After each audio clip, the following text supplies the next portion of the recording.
Beirut پہ اسرائیلی forces نے حملہ کیا ہے اور وہاں پہ بھی جو آبادی ہے اس کو نشانہ بنایا ہے، تو سلسلہ اب مزید پھیلتا چلا جا رہا ہے. تو اس کے اثرات جیسے میں نے کہا کہ پوری دنیا پہ نظر آئیں گے، اور معیشت پہ خاص طور پہ پوری دنیا کے اس پہ بری طرح اثرات نظر آ رہے ہیں. اور اس سے پہلے جو یوکرین اور رشیا کی جو جنگ کا تنازع ہے اس کی وجہ سے بھی ہم پوری دنیا کی معیشت پر ہم نے اس کے اثرات رونما ہوتے ہوئے دیکھے ہیں، یا اس پہ اثر انداز ہو رہے ہیں پوری دنیا کی معیشت پر. تو یہ اس وقت صورتحال ہے. اور جیسے میں کچھ دیر پہلے بھی یہ بات دہرا چکا ہوں کہ پاکستان کی جو معاشی صورتحال ہے پہلے ہی بہت زیادہ ابتر ہے. ہماری حکومتوں کے پاس کسی قسم کی کوئی پالیسی یا کوئی ایجنڈا یا پلان نظر نہیں آ رہا. اس کی کیا وجہ ہے یہ سمجھنا سب کے لیے بڑا مشکل ہے. اشاریے پیش کرنا، اعداد و شمار دکھانا آن پیپر، صورتحال بہتر یقیناً آپ کی نظر آ رہی ہوگی. تاہم صورتحال یہ ہے کہ ایک عام آدمی کا جو گزر بسر ہے وہ اب انتہائی مشکل ہو چکا ہے.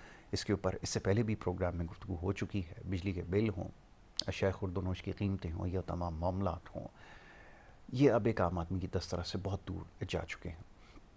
تو اب دیکھنا یہ ہے کہ حکومت اس کے حوالے سے کیا کرتی ہے. اور سب سے بڑا جو ہمارے لیے ہر دور میں ایک بہت بڑا چیلنج رہا ہے وہ یہ کہ جو IMF کے پلانز ہیں اس سے ہم کس طرح باہر نکلتے ہیں. دوسری طرف دہشت گردی ایک بہت بڑا مسئلہ ہمیشہ سے رہا ہے، اور خاص طور پہ 2000 کے بعد سے اس میں بے پناہ اضافہ ہوا. تاہم خدا کر کے یہ معاملہ کسی حد تک جو ہے وہ حل ہوا، دہشت گردی میں کمی واقع ہوئی، لیکن اس کے بعد جو کچھ ہوا، جو سیاسی غلطیاں ہوئیں، جو تجربے ہوئے، اس کی بنیاد پر اس سلسلے میں مزید اضافہ ہوا. اور وہ اضافہ کسی ایک سیاسی جماعت کے اوپر اس کی ذمہ داری ڈال دینا یہ بھی درست نہیں ہوگا. تو ہم واقعتاً ایک ہی ایسی جماعت تھی، سیاسی جماعت مناسب نہیں ہے لفظ استعمال کرنا، جب ان کے پاس حکومت آئی اور جو کچھ ہوا خیبر پختونخوا کے اندر خاص طور پر جو اس وقت ہو رہا ہے وہ انتہائی پریشان کن صورتحال ہے. تو بہرحال یہ ساری صورتحال رہی ہیں ہماری عدم دلچسپی کی وجہ سے، غیر ذمہ داری کی وجہ سے. خاص طور پہ جو پچھلا دور حکومت رہا ہے، یہ جو حکومت اس وقت موجود ہے، وہ جو 16 ماہ کی حکومت ہے اس سے پہلے جو حکومت رہی ہے، میں برملا اس کا اظہار کرتا ہوں. آپ کو اس کے بارے میں تحقیق کرنا ہوگی، چاہے آپ کو یہ بات اچھی لگے یا آپ کو ناگوار گزرے. یہ ساری ذمہ داری ان کے اوپر ہے.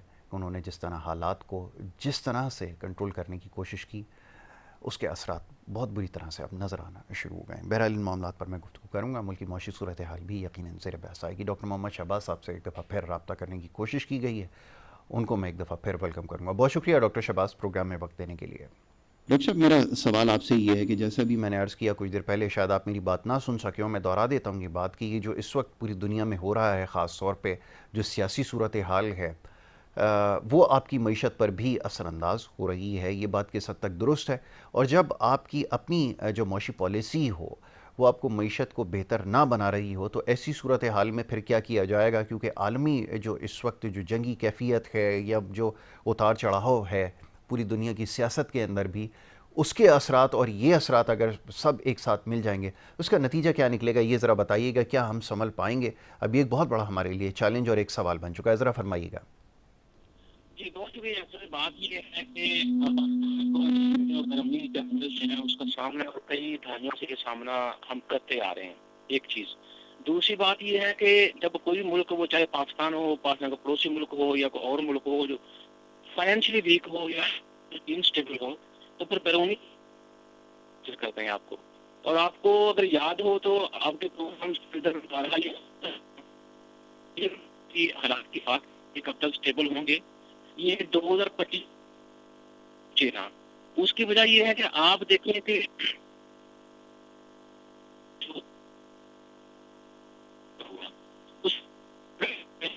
قیمتوں میں اضافہ ہو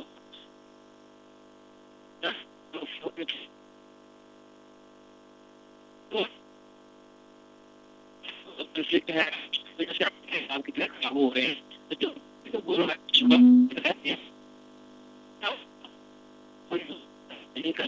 اگر ورلڈ میں سیشن ہے تو پاکستان کو اس کا اثر ہوگا. اگر دنیا کے اندر خوشحالی آ رہی ہے تو اس کا پاکستان کے اوپر اثر ہوگا.